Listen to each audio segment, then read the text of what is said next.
Voilà, chères étoiles, après le bug de ma vidéo précédente, j'ai pas eu le courage de tout recommencer, les chouchous.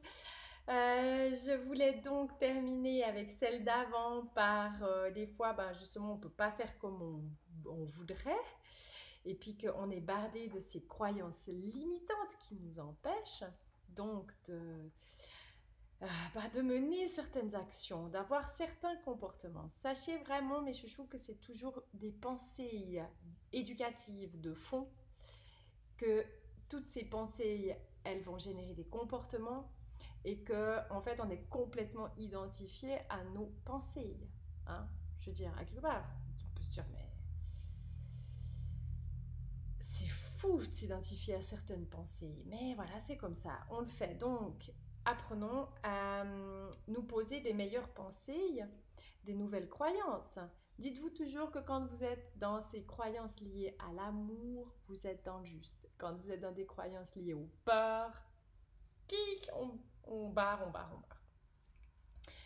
Ce qui est intéressant avec l'EFT, c'est que quand vous posez la base sur une problématique et que vous allez explorer les aspects de cette problématique, pour ma part, c'est ce que je vis moi à chaque fois et que peut-être vous allez vivre, c'est que vous allez avoir des insights, des prises de conscience, des moments où ça va avoir des révélations sur d'où ça vient. C'est-à-dire que l'inconscient communique constamment pendant ces séances parce qu'on est dans un état modifié de conscience.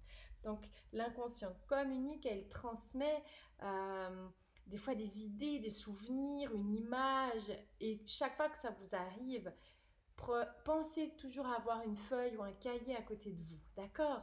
Prenez un cahier et vous notez vos idées, ce qui vous est venu, d'où ça vient. Ça vient toujours de l'enfance. Ça vient toujours de l'enfance.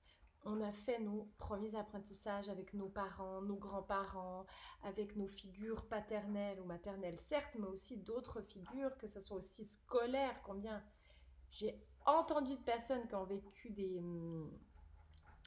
traumas en scolarité parce qu'ils ont été rejetés, parce qu'ils ont été moqués, parce que ils ont vécu de l'injustice, enfin vraiment, où ils ont eu des profs horribles qui n'ont pas été cool avec eux.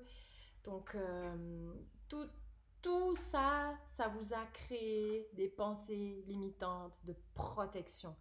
Votre système, il est là pour votre survie. Donc, si vous devez survivre, eh ben, vous devez à tout prix éviter de souffrir à nouveau. Et si on ne veut pas souffrir, alors on doit faire attention. Et pour faire attention, on doit installer des pensées.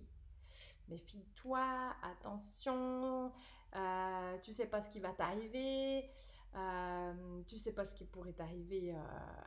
Il y en a qui ont du bonheur, puis d'un coup ils sacent le bonheur, ben, ils ont des pensées de fond, de toute façon, le bonheur ça se mérite, de toute façon tu mérites pas, ou tu peux revivre de nouveau une catastrophe derrière, ça, le bonheur ça ne dure jamais, enfin ils ont des croyances comme ça qui mènent vers ces comportements. Peut-être faites-vous une liste, ça serait pas mal comme exercice.